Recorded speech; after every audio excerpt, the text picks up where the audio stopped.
wake me up. Starzy. White family music. I'm going back to where I belong. You're the reason why I'm singing this song. Boy, I did you no wrong, but you broke my heart.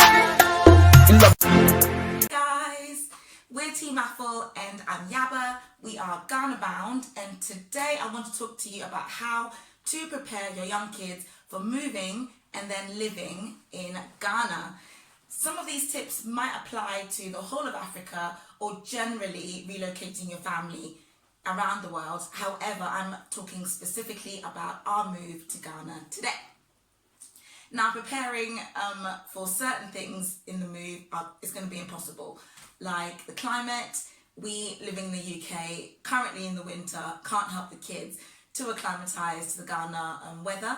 However, when we get there, they're going to have to just get straight in and get used to it. I think it's going to be probably harder for us as the adults to get used to it. And children generally adapt quicker. So that one, we're not going to worry about while we're here. So today I want to talk about 5 things and 5 tips that I've got for you about helping to prepare your kids before you actually move.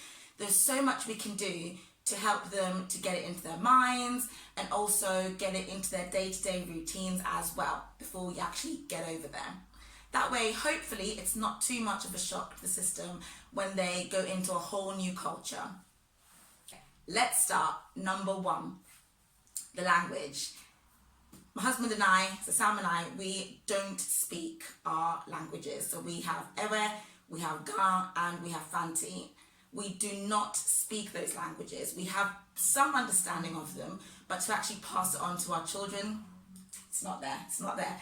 So what we've done is we've said, look, the best thing we can do is give them what we have. So we say the good mornings, we say the please, the thank yous, and starting with the greetings as well.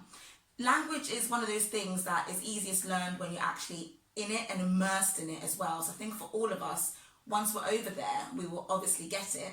But while we're here, we're going to step by step, day by day, introduce them to the greetings. Another tip alongside that is cartoons.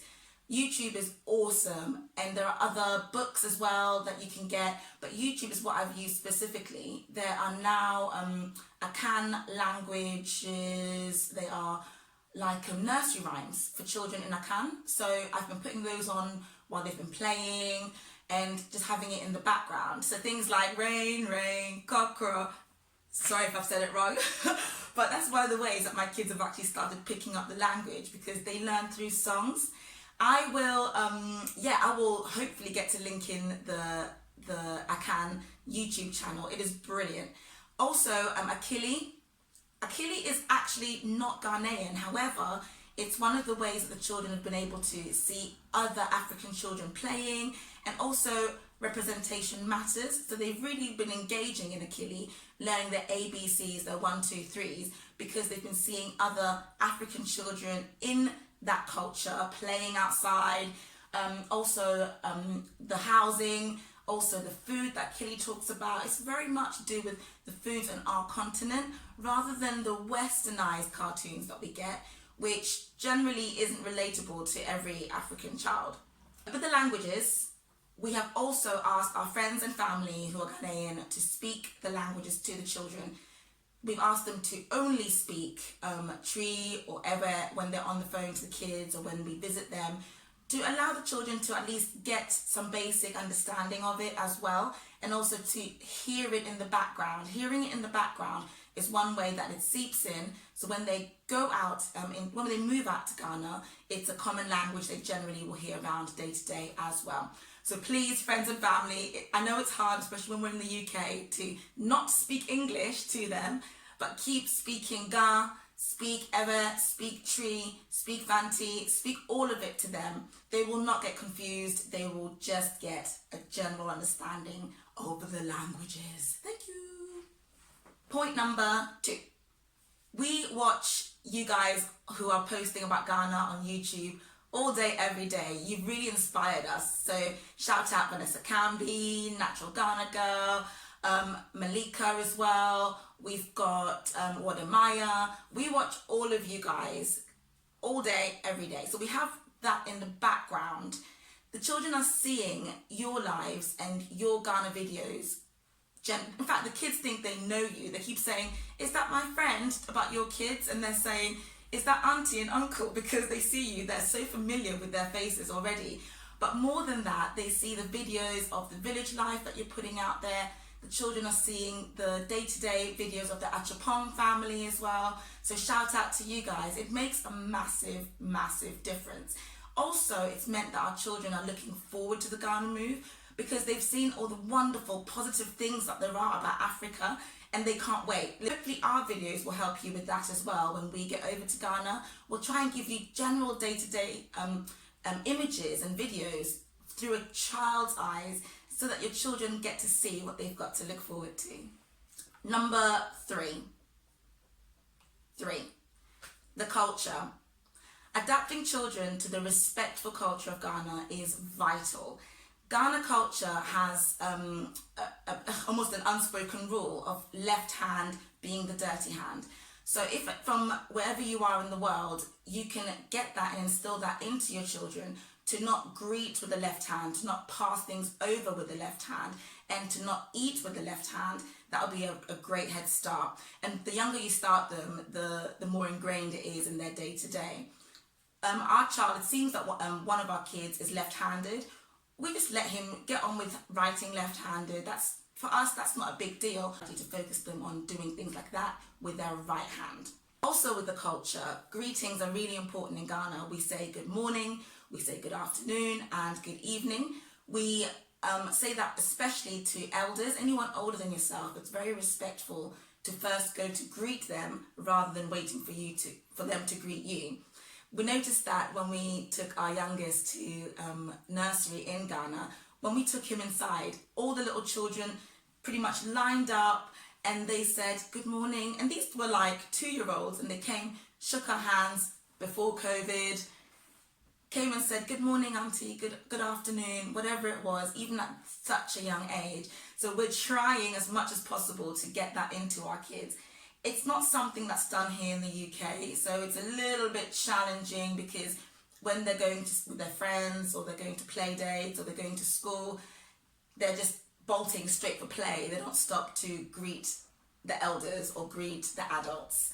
So that's one of the things that we are definitely going to be focusing on. Number four, preparing the kids by involving them in the step-by-step process of moving to Ghana. As from getting the passports, we always explain to them, even to our 2-year-old, look, we're going to apply for your passport. Our 4-year-old, he gets it. He was really looking forward to it. And he actually enjoyed, as you probably saw from our previous video, the journey to London to get our passports as well. He understands why he needs it and how important it is and what is actually happening. So by involving them from the beginning, they now know to expect that there's a move coming rather than plucking them out of the UK and then throwing them straight into Ghana. We're going to involve them in that whole process, and when the time comes, they know exactly what to expect and the work that's been involved to get there as well. Number 5 is food. Food, glorious food. Food is different in Ghana than the UK. We need to adapt their palates to the food they will be eating, the most commonly eaten foods in Ghana. So before we are moving, and I also advise this for anyone else who's doing the same, it's good to introduce those foods to your children. Now, some of you out there may already be having all the okra stews, the chinam, the kenke, the banku, the dokun. You might already be having all of that in your household. So if that's the case, keep doing it and teach me how to do so as well. But for those of us who generally adapted to the Western life or the Western palate, it's really important to try and introduce at least so introduce the basics like stews. That's what I'm doing. Jollof rice, plantain, gari. Even when we go to my mum's house, she makes soup. She makes like okra stew, and we've tried to introduce them. If they don't like it, that's okay. We can, like any other food, we still try and introduce them step by step. What we want to do is at least get them used to seeing it, feeling it, smelling it, tasting even the textures, so when they go over, it's not a massive shock. Certain foods are easy to adapt to, like yam is like potatoes, so it's not been that big a deal for them with things like that. But more of the hard foods and the palm soup and things like that, even introducing them into cooking stews so they can get used to the texture and the flavor of the different oils is very, very useful. If you've got a fussy eater like I have, it may be challenging anyway. However, the earlier you can help them to adapt, the better. I really hope you found these tips useful. If you have any you want to add on for me, please, especially those of you who've already moved over, who might be watching this, please drop the comments below. Let me know how else we can help our children get ready for the move. And if you need any more questions or tips about this area, again, comment and we'll chat about it some more. Please like if you enjoyed it, subscribe guys, and hit the notification bell because we're going to be posting regularly and you don't want to miss one. So see you at the next one. Bye!